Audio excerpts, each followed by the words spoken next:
징파나루라는 말하고 징파도라는 말을 좀 구분을 하셔야 됩니다. 자료에 나오겠습니다만 징파나루는 그냥 나루입니다. 강을 건너는 길목, 건널목이죠. 징파라는 말이 이제 그 명칭인데 맑을 징자를 씁니다. 물 맑을 징. 그래가지고 굉장히 물이 맑다 그런 의미로 써졌는데요. 그 징파나루를 관장하는 관청이 하나 설치가 됩니다. 징파나루는 건널목을 말하는 것이고 징파도 그러면 그 징파나루를 관장하는 관청입니다. 여기 고려시대에 만들어졌는데 그래서 나루터에 주도를 하면서 세금을 징수하고 그런 관리하는 그런 역할을 한 것입니다. 그래서 이 징파나루에 관한 이제 지리적 이해를 먼저 좀 하자 보면 사전적인 의미가 이렇습니다. 경기도 연천군 왕직면 북삼리에 북삼리와 삼거리 사이를 오가는 나룻배가 다니던 임진강의 나루 그렇게 되어 있습니다. 그러니까 북삼리와 삼거리를 연결하는 강 건널목 이것이 이제 징파나루의 사전적인 의미입니다. 지금도 그렇게 쓰여지는데 이것의 그 강물이 굉장히 맑아서 징파라는 그런 명칭이 이제 붙게 되는 것이죠.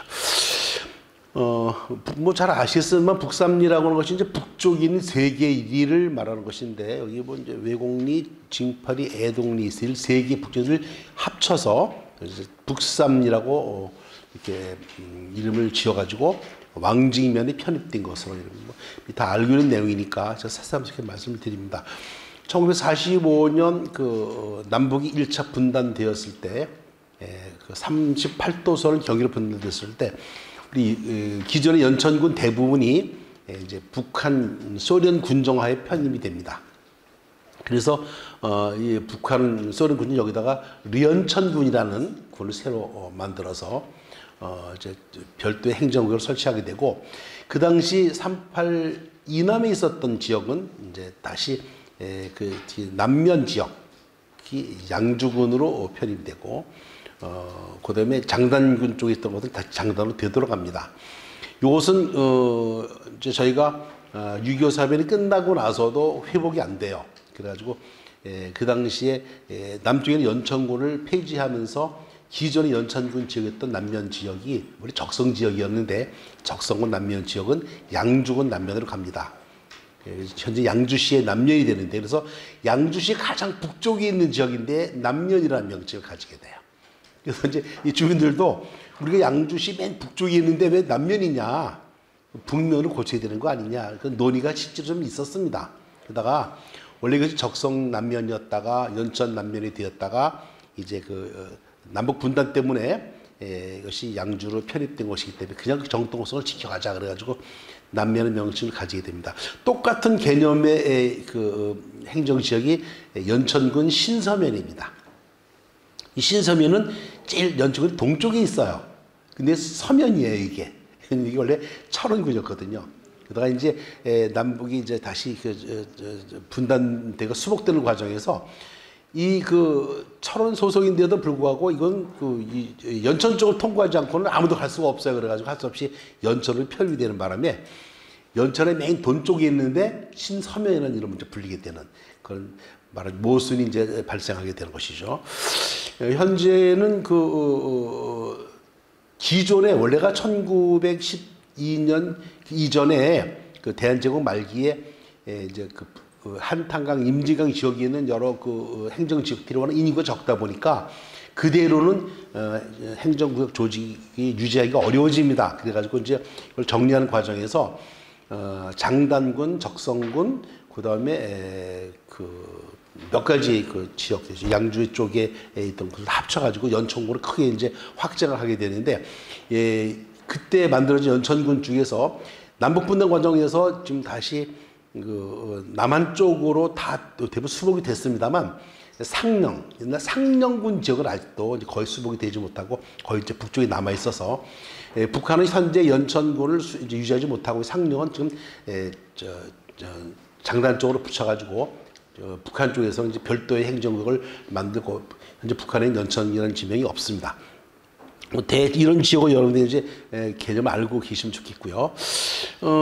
임진강이라고는 강이 이제 이게 사실은 이제 한탄강과 임진강이 별개의 강으로 이렇게 좀 돼 있습니다만은 임진강이 보다 더 북쪽에 있습니다. 함경도 덕원군에서 시작해가지고 이것이 이제 연천군을 접어들었다가 그 다음에 연천군 남쪽에서 한탄강과 합류가 되면서 이제 서쪽으로 흘러가지고 최종적으로는 서해바다로 흘러들어가는데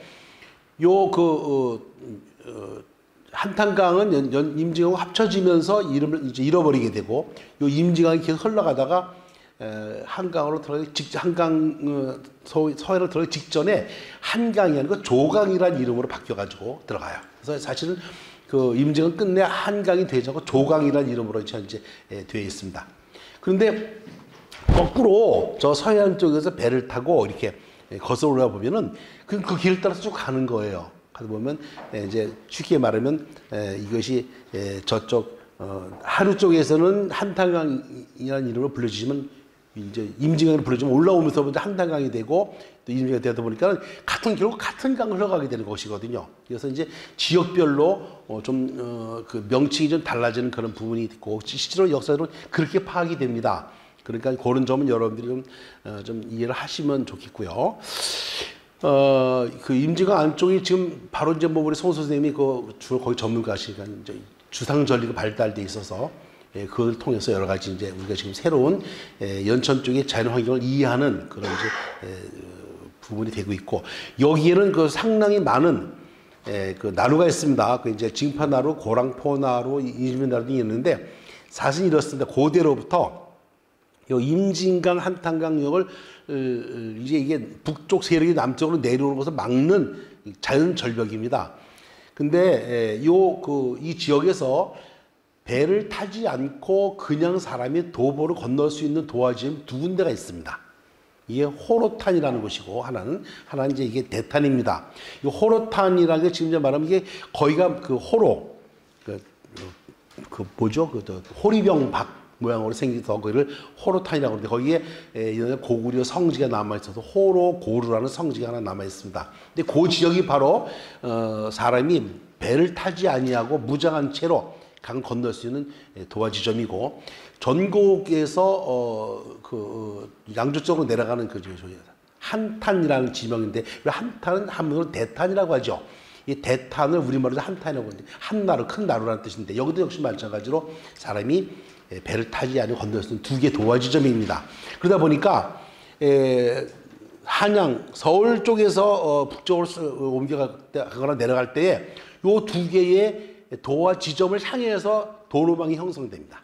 그러니까 서서 출발해가지고 이제 한강 건너갈 때 양주에서 광주를 건너가는 나루가 있고 같은 도화 지점인데 양주에서 광주를 건너가는 곳이 있고 광주에서 양주를 건너오는 곳이 있습니다. 같은 나루 지점인데 이쪽 출발 지점이 양주에서 광주를 건너가는 곳은 뭐라고 하냐면은 광주를 건너가는 광진이라고 그래요. 광진. 거꾸로 같은 나루인데 광주에서 양주를 건너오는 지점은 양주로 넘어오는 양진이라고 합니다. 그러니까 서울에 양진이 있고 광진이 있지 않습니까? 광진이 있고 지명은 그래서 생긴 겁니다. 양주에서 광주로 넘어가는 도화 지점은 광진, 광주에서 양주로 넘어가는 지점은 양진 이렇게 이제 구분이 됐는데 그 도화 지점을 중심으로 해가지고 길이 쭉 올라오다가 지금 말하면 이제 그게 의정부에 와서 이제 그 길이 갈라지죠. 그래가지고 하나는 북관대로라고 그래가지고 저 안변을 거쳐서 함경 쪽으로 나가는 큰 대로가 있는데 그거 말고 거쳐 올라 보면은 이게 그 길이 지금 양주 시청 쪽에 있는 그 길목에서 갈라집니다. 갈라진 길이 이제 서쪽을 향해서 불곡산 거쳐가지고 도락산 거쳐가지고 가막산 건너서 그 다음에 지금 뒤지리 쪽으로 넘어와서 건너는 지점이 바로 아까 말씀드린 호로화, 호로나루 호로탄이에요.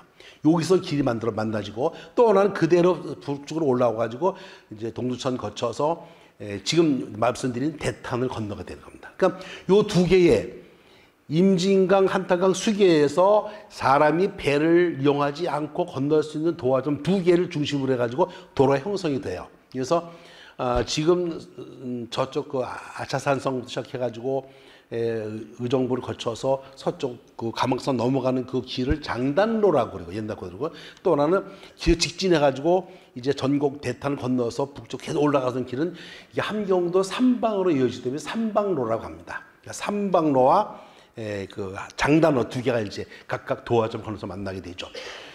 그런데 우리 그 진급한 나루는 이 두 개의 도화 지정은 관계가 없어요. 이거는 임진강 상류를 건너는 나루입니다. 그래서 연천에서 황해도 쪽, 토산 쪽으로 건너가는 이동로 쪽에 이 나루가 있습니다. 그러니까 요 두 개의 교통로는 별개의 나루가 되겠습니다. 6.25 사변 내내 제가 이제 그거를 작년 연천문화에다가 정서 올려드렸는데요. 6.25 사변 내내 우리 연천 지역에 굉장히 치열한 전투가 벌어지는데 거의 3년 동안 맹렬한 전투가 벌어지는데 절대로 공산군은 우리 연천을 포기할 수 없고 우리도 포기할 수 없어요. 만약 우리가 연천을 상실하게 되면 어떤 일이 벌어지냐? 바로 전체적으로 임진강, 한탄강 개선에서 그 북한군의 공세를 맞닥뜨리게 돼요. 굉장히 어려워집니다. 그러면 동시에 우리가 연천을 장악하면은 우리 남한이 장악하면 연천에서 바로 개성, 그다음에 황해도 토산 쪽으로 넘어가는 교통로를 장악하게 됩니다. 그래서 이 지역을 피차 뺏길 수가 없어요. 굉장히 치열한 전투가 거의 매일같이 벌어지고 여러분들 자세히 모르시겠습니다만 이 지역에서 굉장히 많은 인명피해가 나요. 내일 저희가 다른 팀을 이끌고 제가 지금 이수광묘를 이제 답사를 하는 계획이 있는데요. 이게 이제 여러분 아시다시피 그 적성에서 영국군이 공세를 취하는 중공군을 막다가 대패를 하지 않습니까? 거기 많은 희생자를 내고 500명 이상 이제 포로가 되고 그리고 거기 전사자를 한꺼번에 그 동굴에다 묻어가지고 거기에 영국군 이제 묘지 형성됐지요. 그 이후에 다시 영국군이 이제 말하자면 패전을 수습해가지고 서울로 퇴각하는 과정에서 이미 파주를 우회해가지고 내려온 그 중공군인들이 현재 은평구, 그러니까 양주와 은평구 사이 사마리 그쪽을 장악하고 기다리고 있었어요. 일부러 이동하다가 여기서 지금 이수광묘 바로 그 자리에서 치열한 전투가 벌어집니다. 이 전투가 우리나라 전사에 별 나타나질 않아요. 이게 해피밸리 전투라고 그러는데 이 전투에서 또 그 영국군이 한 200명 정도 전사하게 됩니다. 혹시 그래서 이수광묘에 가보시게 되면 거기 굉장히 비석에 엄청난 총탄 자국이 있는데 그 총탄 자국이 바로 그때 중공군하고 영국군이 벌어진 전투에서 이제 생긴 총탄 흔적이에요. 여기 우리 연천에 영국군 그 묘지가 있지 않습니까? 그것은 이런 일련의 전투 과정에서 영국군은 해외에 나가서 전투하다가 전사를 하면은 육군은 현지에다 묻고 해군은 바다에다가 수정하는 그런 전통이 있어요.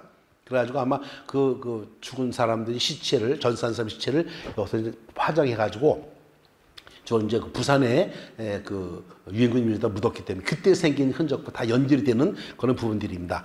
이런 점으로 대체적으로 지형을 좀 이해를 하시면 좋겠습니다. 세종실록 지리지에 보면 경기에 임진강은 안변,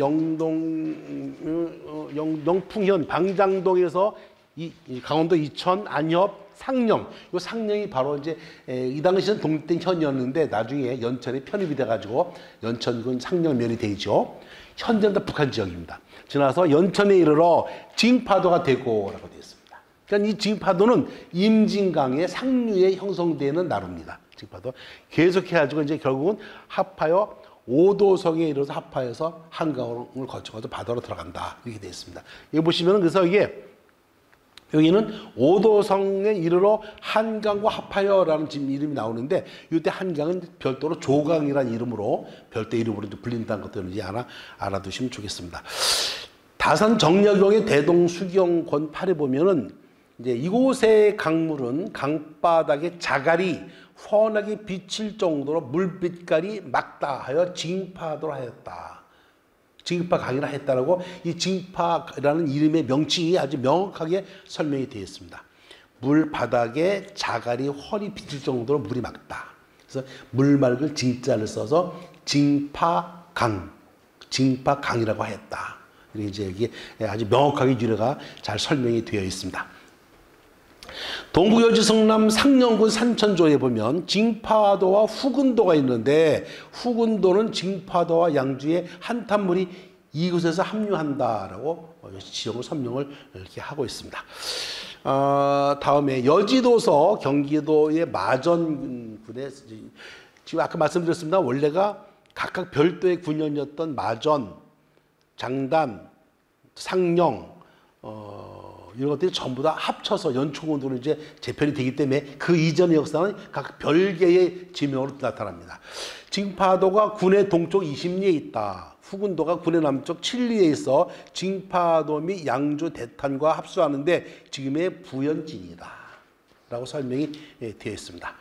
지금 여지도서는 같은 징파도를 여러 개의 군, 연천에 있다, 그 다음에 상령에 있다, 그 다음에 마전에 있다는 식으로 이렇게 좀 혼동의 설명이 아니고 그 각 연천에 있는 모든 산천이 여기서 다 같이 종합적으로 설명되기 때문에 그때는 연천군이 아니었고 다 별개의 군이었기 때문에 이렇게 이제 설명이 좀 나누어서 나타나는 그런 면이 있습니다. 택리지에 보면 징파도가 이렇게 설명되어 있습니다. 여기 보시면은 광복천의 물이 이천 앞에 와서는 더욱 커져서 강이 된다. 매양 봄과 여름에 물이 불어나면 세곡 시름배를, 저 밑줄 그으셔야 됩니다. 세곡 시름배를 배로 띄워서 서울로 실어 나른다. 강물이 안엽에 이르러 고미탐유가 합쳐지고 토산을 지나 상령의 징파도에 이르면, 여기서도 택리지는 징파도를 상령에 있는 것으로 이렇게 좀 묘사를 하고 있습니다. 연천이 아니고 그 당시는 별도의 아까 뭐 마전에도 있다고 그러고 상령도 있다고 그러고 이제 헷갈리는 부분이 있는데 분리됐기 때문에 그게 좀 설명이 되게 된 것입니다. 여기 보시면은 여기 세곡 시름배를 바로 띄워서라는 설명이 여기 바로 징파나루의 가장 중요한 역할입니다. 세곡 시름배라는 말이 무슨 말이냐면은 이제 어떤 데는 봄, 어떤 데는 가을인데 그 추수가 끝나면 나라에 바칠 세금을 걷어놓습니다. 이 세금을 창고에다 보관해놔요. 보내놨다가 그때에 어떤 때는 가을에 물이 부풀고 어떤 때는 봄에 물이 부풀면 이 물이 부풀 때 기다려서 그걸 배에다 세곡선을 배에 띄워가지고 한강으로 보내서 한강의 마포까지 이송을 하는 겁니다. 이것이 징파도 갖고 있는 징파의 도라고 하는 나루가 설치되는 가장 중요한 원인입니다. 이것은 다시 이제 그 설명을 따로 제가 또 드리게 됩니다. 현재 그 징파 나루는 이것을 나타내는 여러 개의 그 사진이 있습니다만 대체적으로 그 인근 다 정확히 장소 특정하지 못하기 때문에 여러 군데에 좀 나타나는데 이 징파의 모습입니다. 이제 역시 마찬가지로 징파 도로 설명되어진 부분을 제가 사진을 취합해서 지금 모아봤습니다. 그 보시면은 그 강이 제법 요게 사람이 건너기에는 좀 벅차고 그렇다고 큰 배를 띄우기에도 좀 굉장히 좀 애매하고 그런 규모의 그런 나루터가 되겠습니다. 죽계별곡을 지은 고려 말의 명신입니다. 이분이 이제 경상도 원래 이분 고향은 경상도 이제 영주 분인데 이분이 지은 근제집이라는 시집 보면은 징파도를 지나다라는 내용의 시가 있습니다. 그러니까 이제 고려 시대 때부터 징파도는 여러 문인들이 방문하고 그 경치를 찬양한 그런 아주 경치 좋은 곳이었음이 틀림이 없습니다. 여기 보시면은 뭐 앞나루에 배는 잎새 같고 나리찬에 배 파도 덩 맑구나. 이렇게 해서 무너진 벼랑에 못생긴 돌 매달려 있고 이 부분이 지금 주상절리를 말하는 거예요. 그래서 그때부터 이미 여기는 주상절리에 관련된 그런 경치가 좀 형성이 돼 있었던 것 같고요. 그다음에 물이 깊어서 그물질을 할 수가 없다는 말을 보니까 지금보다 또 상당히 그 물이 깊었던 것으로 이렇게 이해가 됩니다.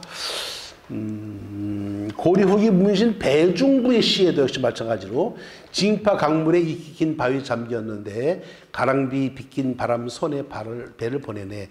맞은편 언덕 고기 잡는 마을에 술이 있는 걸 알았으니 흙이 나면 봄 맡기기 알맞겠네 라는 그런 시가 역시 마치 고려 말에 나타나고 있어서 고려 시대부터 이 징파도에 관한 아름다운 경치는 문인들의 칭찬의 대상이 되고 있는 것을 볼 수 있습니다.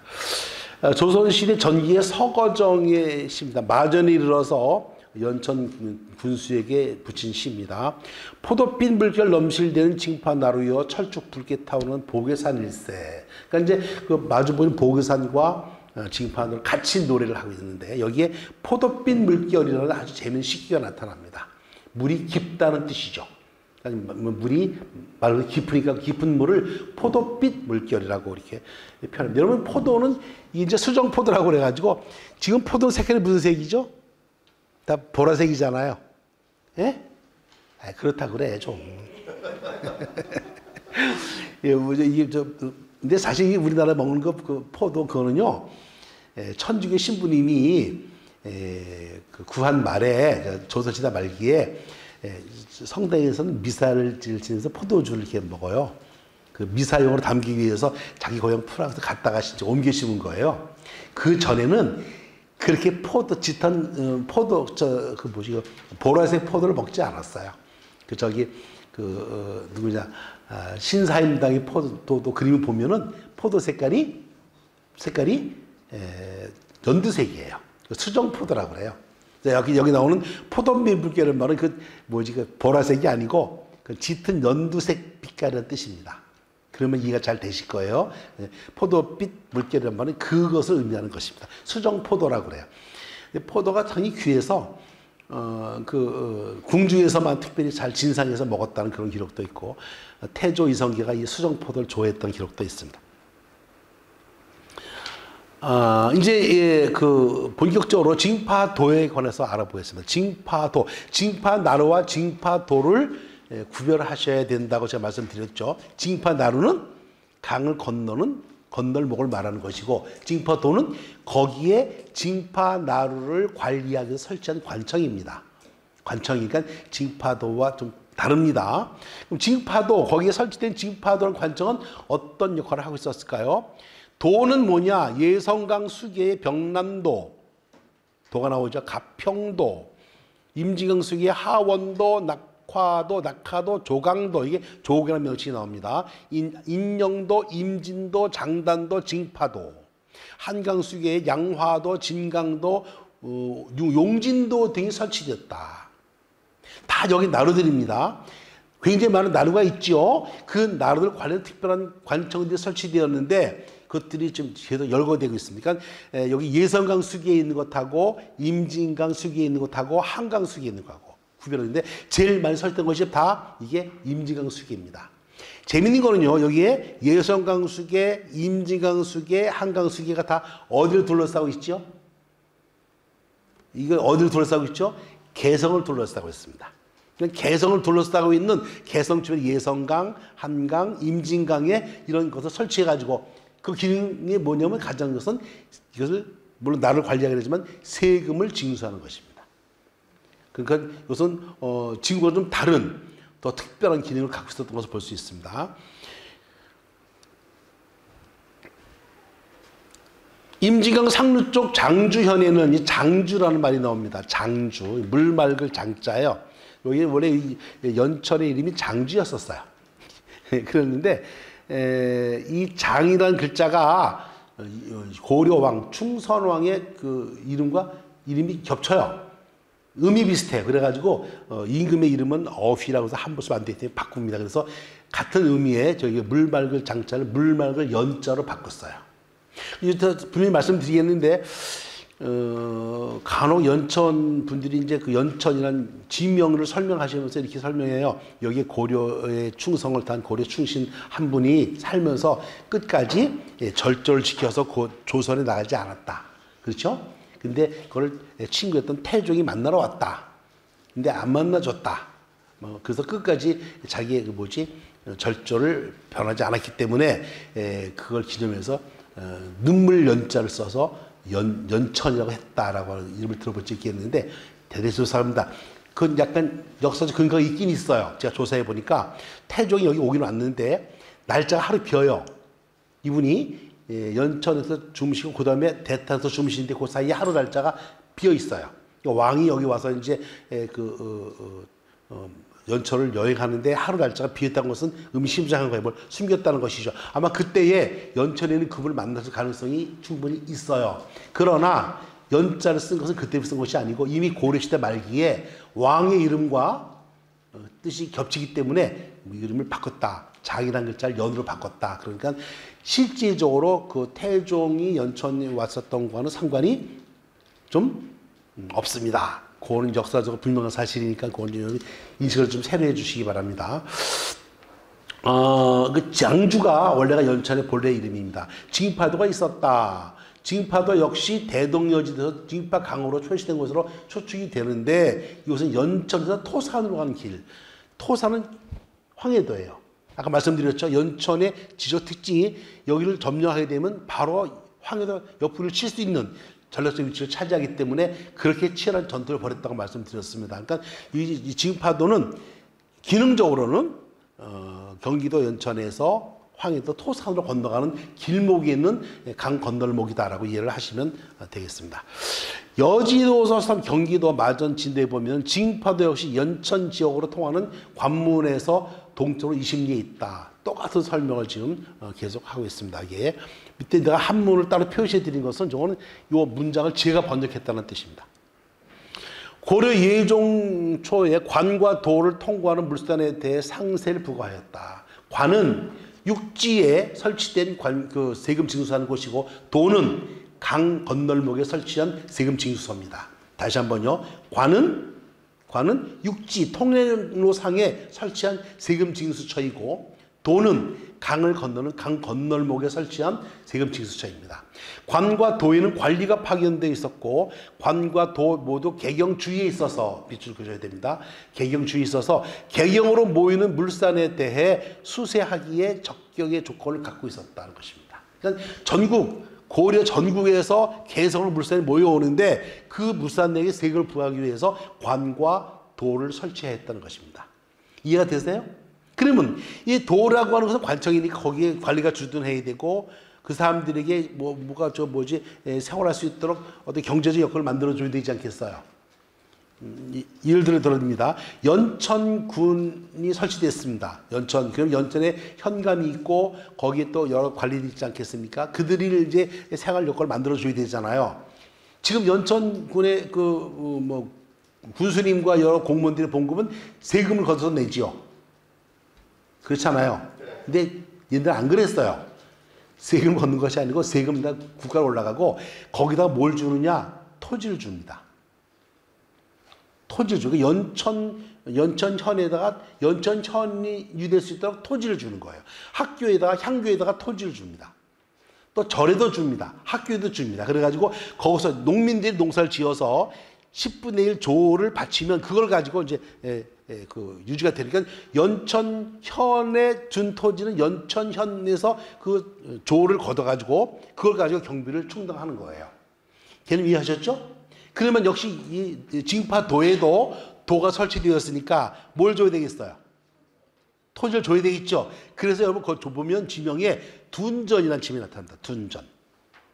여기에 관련돼 가지고 둔전이라는 지명이 여기 현재 존재하고 있어요. 그 둔전이 바로 뭐냐면 징파도의 준 땅이에요. 이 둔은 역등토의 준말인데 이것은 조선시대나 고려시대에 각 소속된 관청에다가 세금을 내도록 별도로 규정된 토지를 둔전이라고 그래요. 예를 들어 드릴게요. 현재 의정부시 지명유래가 의정부가 왜 의정부 되는지 아세요? 어떤 사람이 자꾸 고집하기를 거기서 태조하고 만나서 어떻게 하다 보니까 거기에 의정부가 옮겨와 있었다라는 얼토당토한 소리를 하는데 아니고요. 의정부에는 의정부에다 세금 내는 땅이 있었다고 거기에. 의정부에 세금 내는 땅에서 그걸 의정부 땅 그랬어요. 그 다음 그 의정부 땅에서 설치된 시장이 의정부장이고 설치된 그 역전이 의정부점이고 주막집이 거기에 그래서 거기 의정부는 집이 확산되면서 그게 의정부가 된 거예요. 역시 마찬가지로 여기 징파도에도 둔전이라는 지명이 있다고 말씀드렸습니다. 그 지명은 징파도에 소속된 둔전이어서 거기서 나는 그 조세를 가지고 징파도의 관리들에게 말하자면 봉급도 주고 또 징파도 유지할 수 있도록 경제적 여건을 만들어 주었던 것이라고 볼 수 있으면 되는 겁니다. 그러니까 다시 말해서 도는 강 나루에 설치되어서 세금 걷는 곳, 관은 육지의 통례노상에 설치되어서 세금 걷는 곳, 관과 도가 설치되었었다. 개성 주위에 이런 일을 하시라고 부탁을 드립니다.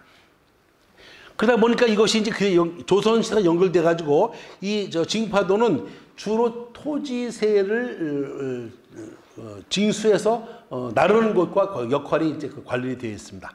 징파도에 보시면 지금 여지도소 상 경기도의 연천의 전세 부분에 보면 이렇게 되어 있습니다.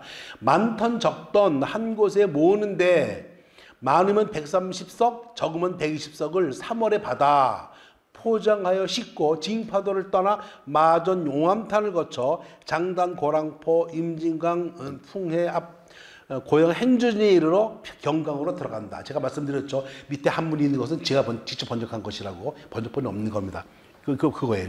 여기에 여지도서에 보면 여기 얘의 그 징파도 역할이 뭐냐?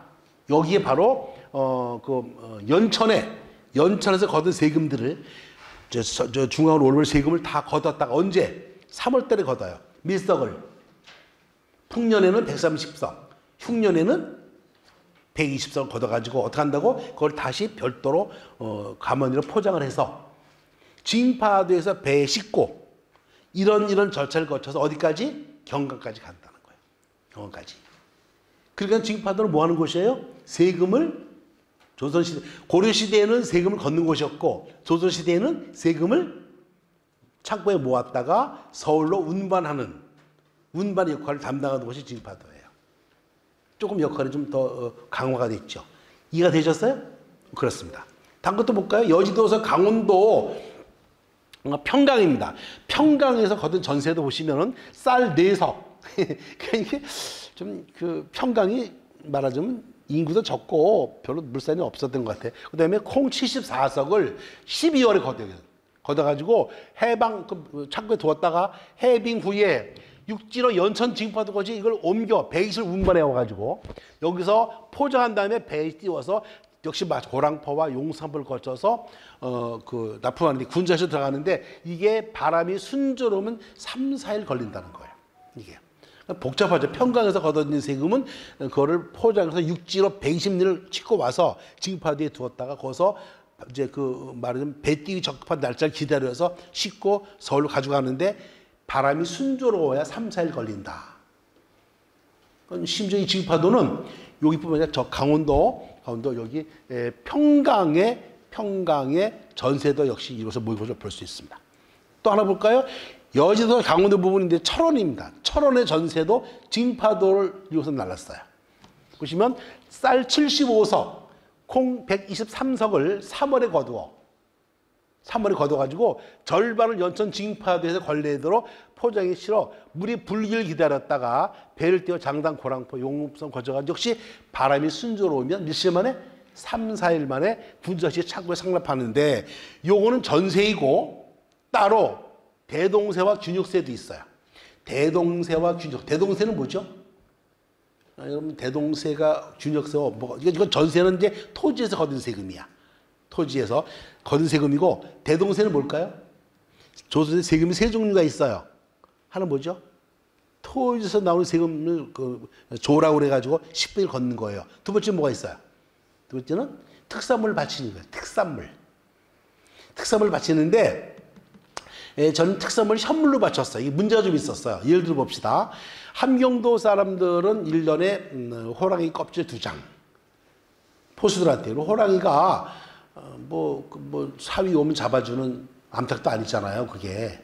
그렇죠. 잡혀야 말이지. 올해는 호랑이를 못 잡았습니다. 그러면 면제인가요? 아니에요. 사서 바쳐야 돼. 또 강원도 산골에는 10만이라는 때 1년에 산삼 2뿌리. 산삼이 이게 시험시험 까먹는 밭에 있는 것도 아니잖아요. 찾아야 되는데 올해는 산삼을 못 캤습니다. 그럼 면제가 아니라 사서 바쳐야 돼. 그러면 이 강원도의 10만이들이 산삼을 캐서 바치는 거하고 사서 바치는 건 얘기가 좀 달라지는 거죠. 그렇죠? 연천에 꿀 5말. 그럼 꿀 5마리를 가져가서 이제 꿀 5마리 제대로 가져다 뒷방으로 데워봐야 된다고. 그러면 꿀 데우는 과정에서 늘어. 생각을 해봐요. 줄어요, 늘어요? 줄지. 줄어요. 그 다음에 걷는 사람이 그러는 거야. 이거 뭐지? 야, 꿀 이거 향기가 안 좋아, 이거. 빠꾸. 어느 또 색깔이 왜 이래, 이거. 빠꾸. 이런단 말이죠. 그럼 향기가 안 좋거나 색깔이 좋고 나쁜 거는 아주 주관적인 거예요, 이거는. 기준이 없잖아요. 그럼 이제 장난을 치는 거죠. 어떤 장난을 칠까요? 먼저 내가 그 여기 그 세금 징수를 대역하는 사람이야. 그래서 먼저 꿀 5마를, 꿀 10마를, 100마를 갖다 바쳐 나라에다가. 나면 내가 걷어가지는 거야. 그럼 나 꿀 100마를 갖다 바쳤으니까 내가 100말 거둘까요? 바보야 내가? 얼마 거둘까요? 예? 당연히 더 받겠지. 우리 길은희 씨 같으면 얼마 받겠어요? 내가 100말 갖다 바쳤어 이미. 뭔 생각? 어? 에이, 겨우 10말 더 걷어? 솔직히 200말. 다 이게 뭐지? 협잡의 대상이 되는 거야 이게. 그래서 그러지 말고 이걸 뭘로 내라? 쌀로 내라. 쌀로 내가지고 현물을 거치고 쌀로 받아가지고 그 쌀로 정부도 필요하면 사서 써라 그런 거야. 이게 대동이에요. 대동. 이거 되셨어요? 그럼 편해지죠. 그 대동과 쌀로 걷는 거야. 특산물 바치고 쌀로 걷는 거예요. 이게 지금. 그 대동세라고 그러고 균역세는 뭐예요? 균역세. 균역세는 나와서 일하는 거예요. 성도 쌓아야 되고 관청도 수리해야 되고 뭐 이렇게 하는 겁니다. 심지어 저 전방에 나가서 보초도 서야 되고. 이거 누가 담당이에요? 아전 담당이야. 아전. 그러면 내가 아전 찾아가가지고 어르신 제가 저 무릎이 아파가지고 도저히 못해요 나 이거. 그러면 좋아 면제. 이럴 수 있고 진짜 아파서 갔는데 아무리 아파도 넌 안 돼. 그럴 수도 있잖아. 협잡이 가능해지죠. 그래서 이것도 역시 마찬가지로 1인당 얼마씩 직접 나가서 일하는 것이라 돈을 내. 곡식을 내면 곡식 가지고 사람을 사서 쓰는 거야. 이거는 균역세예요. 그냥 전세, 대동세, 기적세. 이해가 되셨어요? 이걸 다 어디서 얻는다고? 대동세, 균역세도 같다라는 말은 무슨 말이야? 전세와 마찬가지로 징파도에서 걷어서 서울로 올렸다는 것이죠. 여의도서 황해도 토산입니다. 토산. 아까 말씀드렸죠. 이 징파나루는 경기도 연천에서 어디지? 황해도 토산 쪽으로 건너가는 길목이 있다고 말씀드렸잖아요. 또 혹시 마찬가지다. 토산의 전세도 보시면은 밭벼 배속 152서. 밭벼라는 말은 논벼와 달라요. 뭐죠? 밭벼와 논벼 다른 어떻게 다르죠? 옛날에 지금 모자랄 때 밭에다가 벼를 심어. 정확히 말씀드리면 벼를 심을 때에 먼저 모자리를 해가지고 모를 키운 다음에 다 뽑아서 쪄가지고 논에다 물댄 다음에 이렇게 뭐지 거기를 썰이질 해가지고 갖다 모내기를 하잖아요. 안 그렇게 해요? 그렇게 하죠. 이거 안 하고 밭에다 직접 씨를 흩뿌려 버리는 거야. 이러면 수확량이 적어요, 많아요? 적죠. 그럼 정부에서는 밭벼 농사를 장려했을까요? 논벼 농사를 장려했을까요? 둘 중에 하나야. 밭벼를 장려했을까? 논벼를 장려했을까? 예? 아니에요. 모내기 엄금이었어요. 모내기 하지 말라고 막 그랬어요. 왜 그랬을까요? 이 모내기 농법은요, 모내기 할 때에 비가 와서 논에 물이 있어야 돼요. 모내기를 그 당시에 논에 물이 없다. 어떻게 되는 거야? 모내기 못 하잖아. 일농사를 망쳐요. 그래서 이 수전 농업은 반드시 수리, 저수지가 먼저 보장이 돼야 되는데 이거 아는 상태에서 했다가는 농사 망치니까 그렇게 하지 말고 논벼를 굉장히 장려했어요. 논벼의 가장 힘든 면이 뭐예요? 논벼 농사 힘든 면은 계속 풀과 싸워야 되는데 밭에다 씨를 뿌리면 풀이 난다고. 그 풀 1년 내내 뽑아야 돼요. 힘들죠. 힘들죠. 그러니까는 수확도 적고 그 농사도 힘들지만 그럼에도 불구하고 정부에서는 이걸 수전을 굉장히 좀 막았고 가능한 논벼를 심으라고 얘기했어요. 우리나라에서 이렇게 수전이 확대되고서 언제냐? 일제강점기 때 일본 사람들이 우리나라로부터 쌀을 수탈하기 위해서 천수답이라고 그래가지고 밭을 강제로 다 논으로 만들었어요. 그때 다 이제 확대된 것이고 그 전까지는 논벼가 더 대세적으로 그 중심이 돼 있었습니다. 논벼 152석, 밭벼 152석, 콩 194석, 현미 한 석을 언제 거두어? 2월에 거둬가지고 수로에 물이 불기를 기다려서 싣고 경기 상령현의 구항포를 출발해 징파도 고랑포 거쳐가지고 간다는 거예요. 마찬가지로 이것도 역시 마찬가지로 징파도를 거쳐서 서울까지 가는 그런 수세 징수 과정을 잘 보여줍니다. 비변사 등록 숙종 14년 3월 17일조에 다음과 같은 기사가 실려 있습니다. 회양부사 조종저가 상소하여 경창에 진율곡을 요청한 일에 대하여 묘당으로 하여금 곧 여쭈어 처리하게 하라고 명하셨습니다.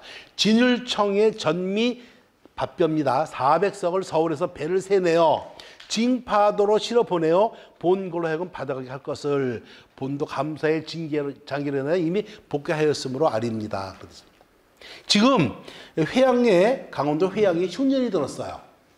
지금 거기에 그래서 급히 여기에 굶는 사람들에게 진율곡을 이제 좀 나눠줘야 되겠는데 그 곡식은 서울에 있는 창고에 있단 말이죠. 어떻게 한다고? 그거를 다시 거꾸로 꾸려서 그동안 세금 낼 때는 징파도에서 꾸려가지고 서울 가져갔잖아요.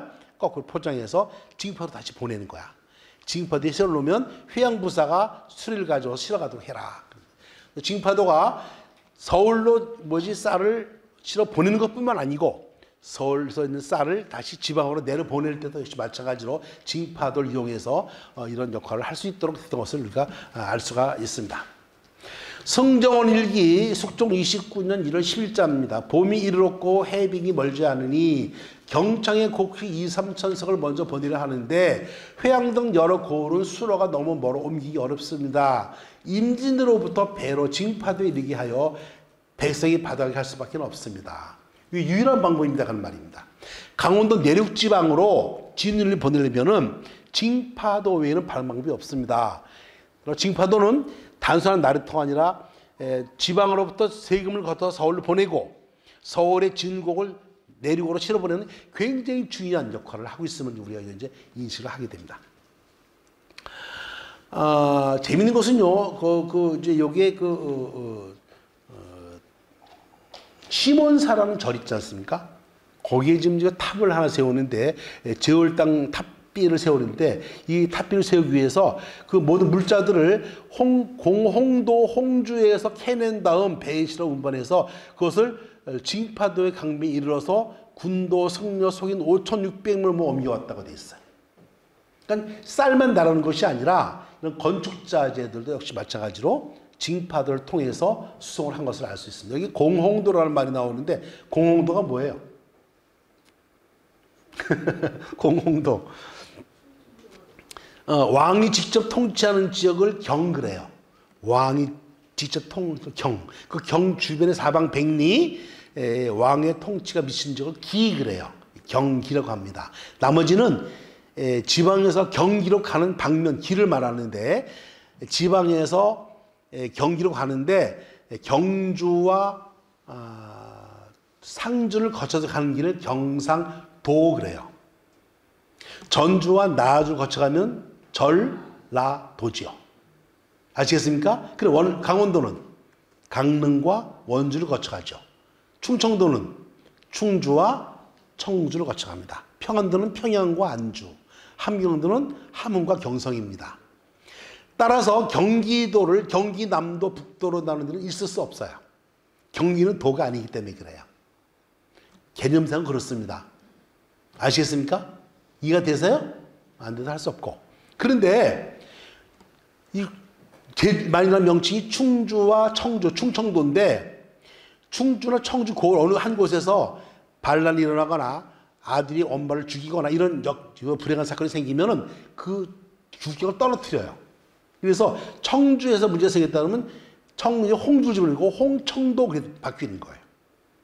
이 공홍도는 청주, 충주가 다 문제가 생겼어. 그래서 다 격이 떨어진 다음에 공주와 홍천, 홍주 두 개만 남기 때문에 공홍도라는 집에 충청도를 다른 이름으로 부르는 거예요. 저게 지금. 이해가 되셨어요? 그건 오늘 주제와 관계없으니까 그냥 상식을 알아두시면 되는 부분입니다. 징파도의 역원은 어떻게 되느냐? 역은 뭐냐면 역은 공물을 띄고 공물을 띠고 또는 공문을 가지고 공문을 가지고 서울에서 지방으로 또는 지방에서 서울로 올라오는 사람들이 거치는 길목을 역로라고 그러는데 두 가지가 있어요. 여행하는 사람들이 가서 묵는데 공물을 띠고 가다가 중간에 머무는 곳은 역입니다.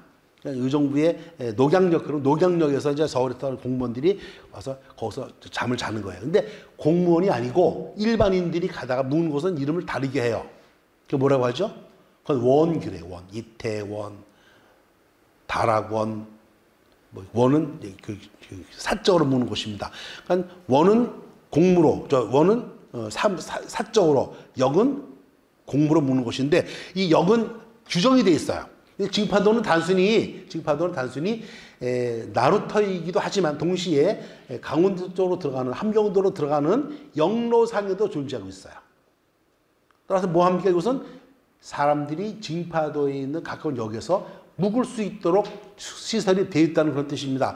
도원도라는 역이, 도원도에 21개 역이 있는데 여기 보면 도원, 백령 뭐 쭉 나오잖아요. 거기에 전원역이 있고 임강역이 있습니다. 임강역. 요 임강역이 말하자면 우리 징파도와 가장 가까운 역입니다. 그래서 단순히 강을 건너는 나루로만 존재하는 것이 아니라 역로상에서도 존재하고 있었다는 것을 알 수가 있습니다. 도원도는 동주는 지금 철원을 말합니다. 동주 관내에서 개경 도읍으로 진입하는 지점을 가로지르는 동강으로 불리는 임지강을 도하였다고 되어 있고, 도원도의 옥계역을 지나, 옥계는 어딘지 아시죠? 옥계가 지금 있지 않습니까?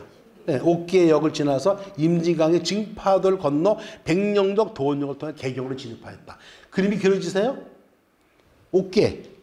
옥계에서 와가지고 징파도를 건너서 백령역 도원을 거쳐가지고 개경으로 간다는 거예요. 제가 말씀드렸죠, 여러 번. 이 연천의 지형적 특이 바로 뭐냐면 경기도에서 황해도로 진입하는 길목이 있다고 제가 여러 번 말씀드렸습니다. 이걸 지금 설명하는 겁니다. 지금 이게 영원로를. 그러니까 징파도는 강나루이긴 하지만 동시에 역로상에 위치해서 역의 역할도 하고 있었다는 것을 알 수 있습니다. 관방으로서의 징파도, 관방은 국방요지입니다. 단순히 이것은 이제 그 나루터만 존재하는 것이 아니라 진입한 적을 막는 그런 성지로 역할도 했었는데, 징파도는 연천에서 개성, 황해도, 토사로 이어지는 분기점이며 동시에 임진강 상류를 건너는 도하점이어서 밑줄 그으세요. 외적의 침입을 방어하는 주요 방어 거점이 있었다. 특히 고려시대에 그랬습니다. 이게 고려시대에. 그래서 징파도는 나루터이자 역로성의 역할뿐만 아니라 방어 거점으로도 작용했다는 것입니다.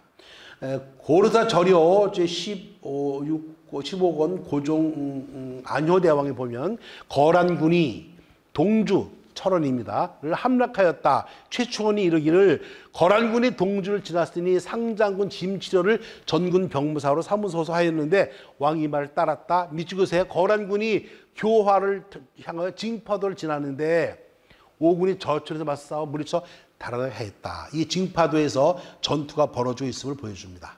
거란군의 침입을 맞아서. 그러니까는 방어상의 거점도 역할을 하고 있는 것을 알 수 있습니다. 이것이.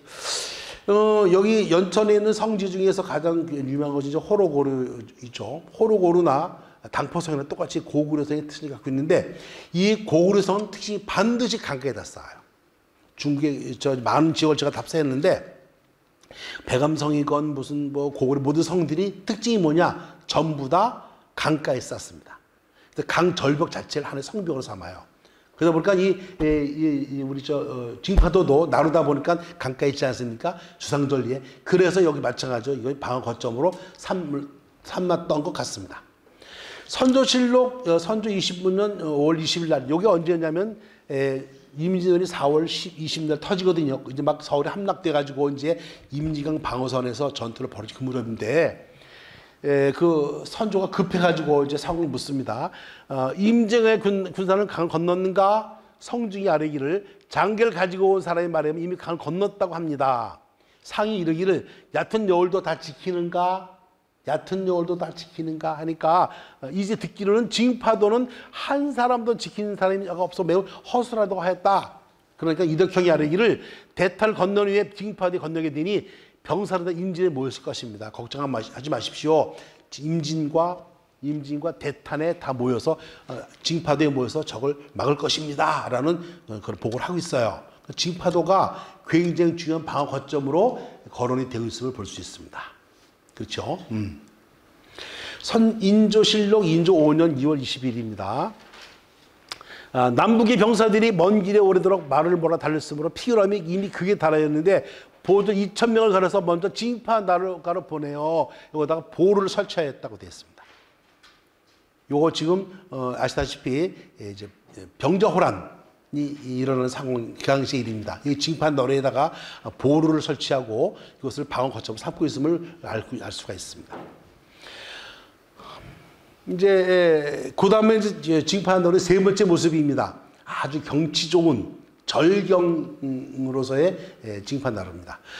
가장 유명한 것이 바로 이 정선이 그린 그 그림인데 양천혁령 겸재 정선이 상령의 우화정 앞에서 배에 올라 40리 하루를 내려와서 연천의 웅년의 닻을 내려 뱃놀이를 그림으로 그리고 경기관찰사 홍경보가 서문을 당대 문장으로 일본의 40년으로 갔다 와서 기록한 해유록으로 유명한 연천전령 신유한이 소동파의 임술련 후 적벽부를 본따 의 적벽부를 써서 서첩을 만들었으니 연강 임술첩입니다. 라고 되어 있어요.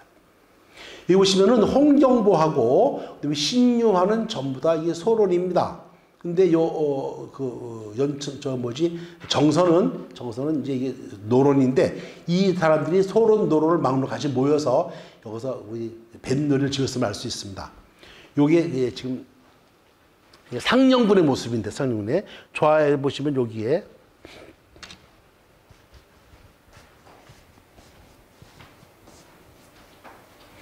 우화정이라는 정자가 보입니다. 보이십니까? 우화정 여기. 여기서부터 뱃놀이가 시작돼가지고 우리 징파도까지가 계속 이어지는 뱃놀이 바로 임감첩의 대표적인 현지가 되는데 역시 마찬가지로 이 부분을 그린 옛날 지도구죠. 강을 저렇게 이상하게 그려가지고 뱀처럼 보이는데 역시 마찬가지로 우화정을 표시한 곳입니다. 오케이. 이 그림입니다. 유명한 그림이죠. 경치가 과장되어 있지만 굉장히 아름다운 경치가 이제 나타나는 것을 우리가 볼 수가 있습니다. 그렇죠? 이 부분 더 확대된 부분입니다. 그래서 지금 절경의 모습을 근데 조금 그 경치를 아름답게 그리다 보니까 좀 과장되어 있긴 해요. 정선의 그림 특징이 그런데 그래 불구하고 이렇게 아름답게 잘 표시가 되어 있습니다. 요거는 우리 미수 선생님께서 저 한강에서 시작해가지고 배를 타고 연천으로 돌아오는 그 과정을 그린 과정을 그린 것인데 여기에 을사년 선생 71세 3월에 연강에 배를 띄었다. 연강. 산밑 봄 강 깊어 물 흐르지 않는 듯 녹색 부들바람에 물결이로 꽃은 뜨고 푸른 푸르고 모래는 흰 물가에 저녁 낚시 걷고 배를 돌려 나루로 돌아온다. 이 양반이 잠깐 연천에 돌아와 가지고 한가한 시간을 보낼 때에 쓴 시입니다.